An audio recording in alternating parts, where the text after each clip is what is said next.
Assalamualaikum warahmatullahi wabarakatuh. Apa kabar Ananda semua? Semoga tetap sehat ya. Dan semoga semua urusan Ananda semua dilancarkan. Nah, hari ini kita akan belajar mengenai gangguan pada sistem peredaran darah manusia bersama dengan Ibu Wini Solihah. Namun, sebelum memulai pembelajaran, mari kita mulai pembelajaran hari ini dengan membaca basmalah bersama-sama. Bismillahirrahmanirrahim. Mari kita mulai pembelajaran hari ini. Gangguan pada sistem peredaran darah manusia. Yang pertama yaitu anemia. Anemia terjadi karena rendahnya kadar hemoglobin dalam darah. Ciri-cirinya lemah dan cepat lelah, sering mengantuk, kemudian kulit terlihat pucat, sakit kepala dan pusing, detak jantung tidak teratur. Nah, dapat dilihat ya dari gambar yang ditunjukkan. Bisa dilihat ya, ada sel darah normal dan ada sel darah yang seseorang yang terkena anemia.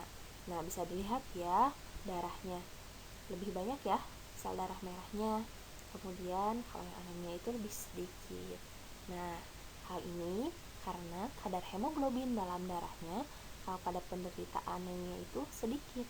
Jadi membuat anak-anak itu atau membuat seseorang yang menderita anemia itu tampak pucat, lemah, dan juga lesu. Selanjutnya, Anda semua pernah lihat alat seperti gambar? Nah, itu alat untuk mengukur tekanan darah. Nah, gangguan pada sistem peredaran darah yang kedua yaitu tekanan darah rendah atau disebut juga dengan hipotensi karena turunnya tekanan darah.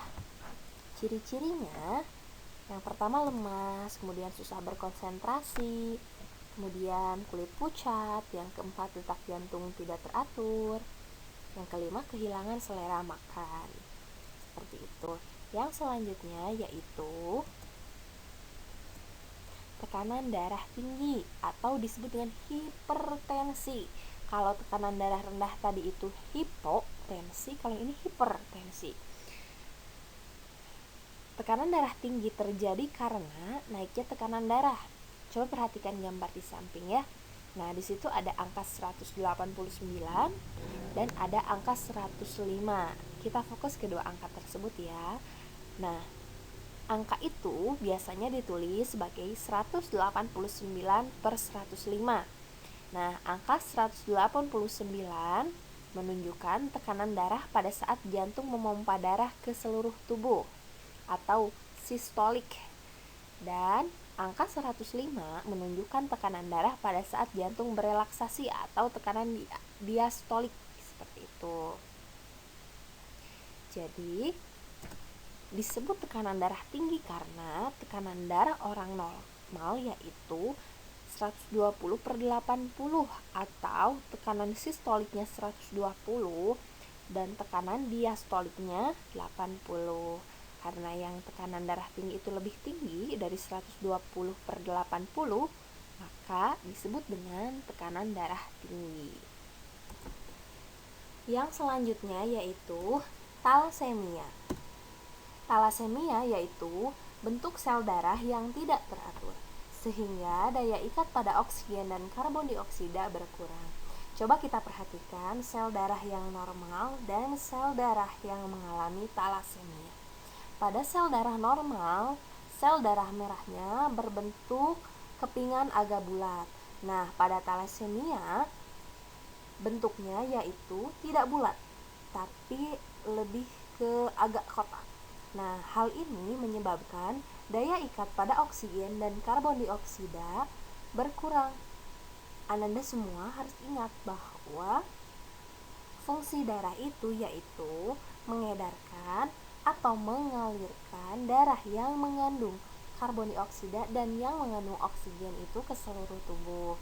Nah, jadi karena bentuk sel darah yang tidak teratur sehingga daya ikat pada oksigen dan karbon dioksida pada penderita talasemia itu berkurang ya, seperti itu.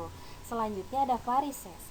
Varises yaitu pelebaran pembuluh vena.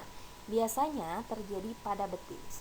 Nah, Ananda bisa dilihat ya, di situ ada contoh seseorang yang mengalami varises. Jadi pembuluh darahnya itu terlihat menonjol ya. Nah, untuk menghindarinya, jadi ketika Ananda sudah selesai berolahraga, Ananda jangan langsung melipat kaki. Jadi harus diluruskan terlebih dahulu agar menghindari terjadinya varises. Seperti itu. Selanjutnya ada leukemia atau kanker darah. Kanker darah yang menyerang sel darah putih.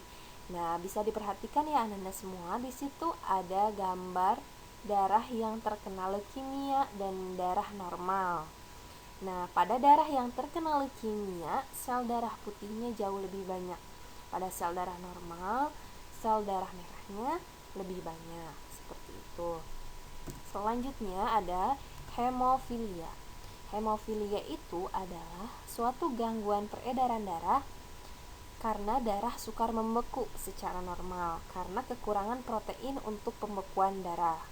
Nah, jadi maksudnya pembekuan darah di sini adalah ketika misalnya contohnya Ananda terkena luka, misalnya luka di ujung jari. Nah, pada seseorang yang tidak mengalami hemofilia, darahnya itu akan berhenti dalam beberapa saat. Namun, pada seseorang yang mengalami hemofilia, darahnya akan sukar berhenti karena darahnya tidak membeku secara normal karena kekurangan protein, sehingga darahnya akan sukar untuk berhenti. Seperti itu. Yang selanjutnya, gangguan pada sistem peredaran darah yaitu aterosklerosis. Aterosklerosis ini yaitu pengerasan pada pembuluh nadi atau arteri karena terbentuknya kerak keras di bagian dalam dinding pembuluh nadi. Nah, coba diperhatikan ya. Untuk gambar yang di paling kiri ada tiga saluran, semacam saluran. Itu merupakan gambar sistem peredaran darah. Nah, untuk yang pertama itu darah yang normal. Jadi darahnya bisa mengalir dengan normal. Jadi darahnya bisa mengalir secara normal pada sistem peredaran darah yang kita miliki. Yang kedua itu mulai ada penumpukan. Jadi darahnya mulai terhambat. Kemudian yang terakhir itu tertutup. Nah, hal ini terjadi karena terbentuknya kerak keras di bagian dalam dinding pembuluh nadi. Selanjutnya ada stroke. Stroke terjadi karena pecahnya atau tersumbatnya pembuluh darah di otak. Nah, jika seseorang mengalami stroke, biasanya kita lihat pada gambar, jadi akan biasanya menurun, ada yang menurun salah satu misalnya di wajahnya. Nah, tapi tidak semua ya Ananda semua. Jadi biasanya seperti itu. Nah, pecahnya atau tersumbatnya pembuluh darah di otak ini menyebabkan stroke. Nah, bagaimana ya caranya agar kita terhindar dari gangguan alat peredaran darah? Yang pertama yaitu menjaga makanan yang kita konsumsi. Nah, ketika Anda makan tidak boleh berlebihan. Misalnya, sekarang makan makanan manis banyak, kemudian makan makanan asin banyak sekali. Nah, sesungguhnya yang berlebihan itu tidak baik. Jadi ketika Anda makan itu, makannya makanan yang bergizi. Kemudian makannya tidak boleh berlebihan dan selalu menjaga makanan, kebersihan dan tempat dari makanan yang kita gunakan. Kita harus menjaganya.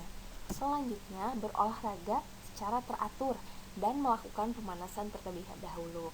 Jangan sampai ketika Anda berolahraga langsung saja berolahraga tanpa pemanasan terlebih dahulu, karena itu akan menyebabkan timbulnya gangguan pada alat peredaran darah yang kita miliki.